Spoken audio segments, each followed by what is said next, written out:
Okay guys, so halimbawa mayroon ng laman ang inyong Trust Wallet. Mayroon ng laman ang OPBNB. Ito no, halimbawa mayroon ng laman, example lang no.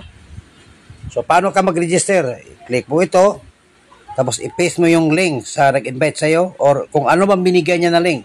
For example yan ha, for example lang yan. So example lang, i-paste mo yung link no. So example lang yan, tapos i-click mo itong ngayon. Ang sunod na gagawin ay... may makikita kang ganito. I-click mo lang search, no? Pag-click, may makikita kang ganito. Connect. Yan, makikita kang connect. I-click mo lang yung connect, no? Connect mo lang. Basta i-connect mo lang pag makikita ka ng ganyan. Oh, connect na siya. Tapos i-click mo ulit yung tatlong tuldok. Kasi sa Ethereum pa yon, ilipat mo, i-click mo yung Ethereum para mapalitan ng OPBNB. Yan, i-click mo lang yung OPBNB.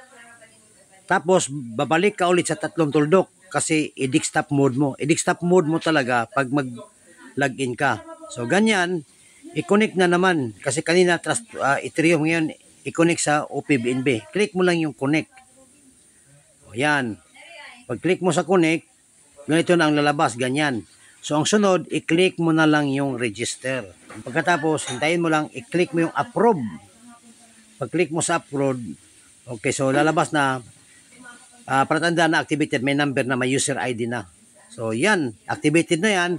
So, yan. Kung gusto ka mag-upgrade, i-click mo lang yung influencer. Kailangan may laman ang iyong OPBNB. So, ganyan ang gagawin mo kung sakali mag-upgrade ka, no? So, wala pa siyang laman.